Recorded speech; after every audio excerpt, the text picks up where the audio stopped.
back to 9 Years in China. Hope you're doing okay. Don't forget to subscribe and watch my videos. We got a bunch of them now. Hope you're doing okay. It's today here where I am. It's kind of cloudy, rainy, but it's not hot, thank God. I thought I would share today maybe a little bit more about my survival food in China. Remember, as an old Southern boy, we in America we thrived on fried chicken and pork chops and steak and potatoes, some version all the time. Hey, I like it. But when I went to China, obviously this is a whole different culture, and they don't cook stuff the way we did,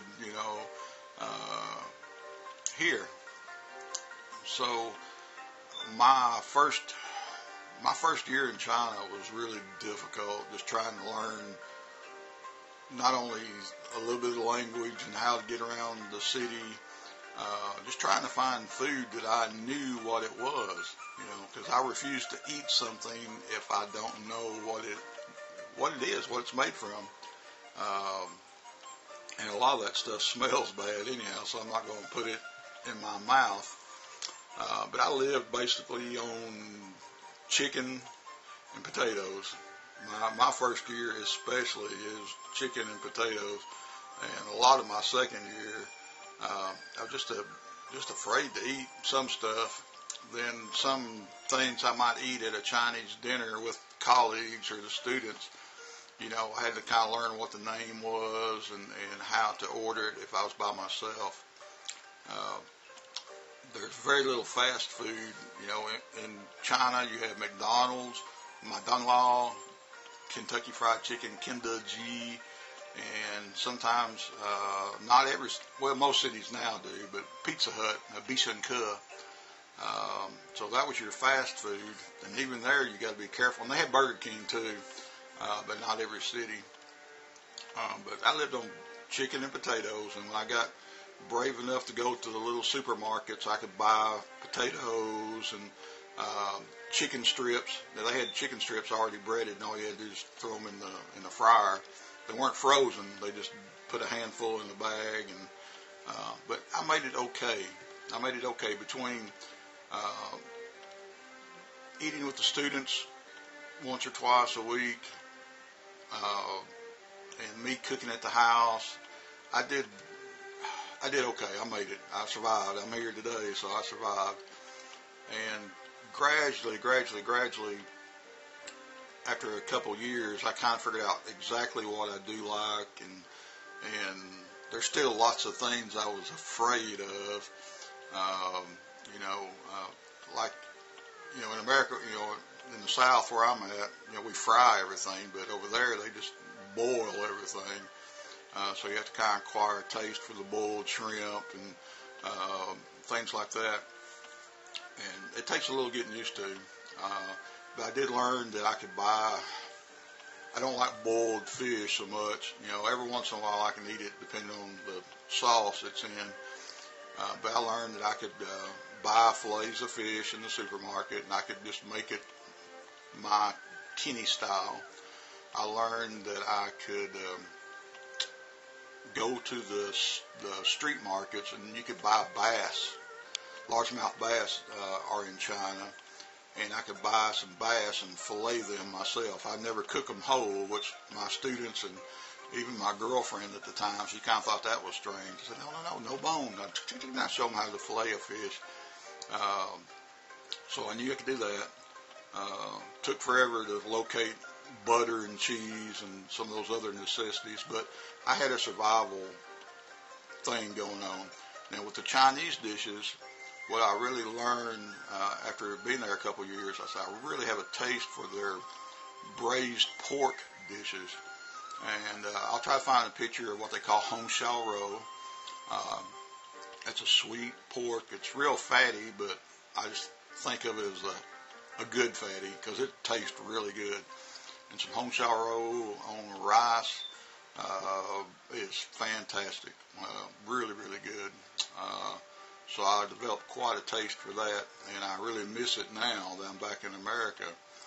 Um, they have Maitsai Koro, which is another kind of a pork dish, and everything's in strips. It kind of looks like bacon, but it's all put together, and it's really, really, really tasty also. And I can't find it in America yet, but I learned things that I could deal with, and I could eat several times a week.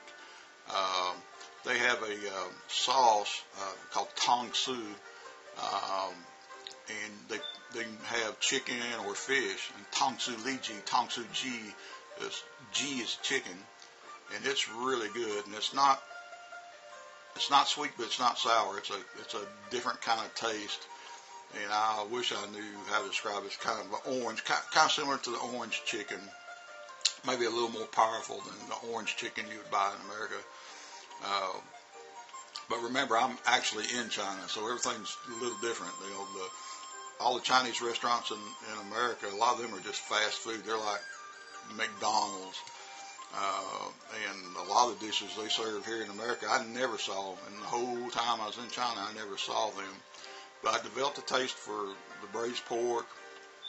Beef is really expensive. And sometimes I would I'd buy some hamburger meat just for a change of pace. If you can find it ground. You can't always find it ground. Sometimes you have to ask for it. And that's an adventure. You really need a student there to ask for ground beef sometimes. But in McDonald's, one thing I learned about McDonald's, they had the best tasting sausage. And at least once a week, I try to go eat a breakfast at McDonald's. I could just get their big breakfast: the scrambled eggs, the sausage, the muffin. I get a large orange juice, and I just felt like being back in America. That 1 or 2 times a week that I could have that was really, really good. And near my house, like my last 3 years in China, we had a KFC, Kindeji, was very close by, and I could go there and get chicken, some kind of chicken, anytime I wanted it. And the last couple of years I was there, I ate a lot. And I learned how to order the tea the way I wanted it. And the only iced tea, cold tea, is a seasonal thing in China. So I had to know when I saw it available, I asked for it with no fruit, because they'll take the tea and put all kinds of Chinese fruit in it, try to make it a cocktail or whatever. But I said, no, I just want ice, bean. Bean is the word for ice. I said, bean de cha. And they learned what I like to drink, and so they knew when I ordered, because they saw me all the time, so they knew when I ordered it how to fix it. And that way I could go home. I didn't eat there a lot because there's so many people. It's China, guys, and those places are full. But I could just run home on my bicycle, put some chicken in front of me and some potatoes, and the mashed potatoes have the gravy just like in America, and had my iced tea. So again, that kind of takes me back to America. Just because I lived in China for 9 years doesn't mean I want to eat Chinese all the time. I have to make stuff Kenny style or whatnot. But when you live there, you kind of learn how to survive. And I figured out with the dishes that I had regularly, what I cooked at home, I did really good. And my students love to cook whatever I cook, chicken strips or fish. So they love that too. So anyhow, I developed, but it takes time. You have to be open-minded and try a few things, and whatever you like, learn the name of it, and so that way you can order it when you're by yourself. But anyhow, don't be afraid. But you will find, if you're there, you will find a survival food. Okay. But anyhow, just some thoughts I had for today. Don't forget to subscribe, and I hope to see you again really soon. Okay. Take care. Have a great day.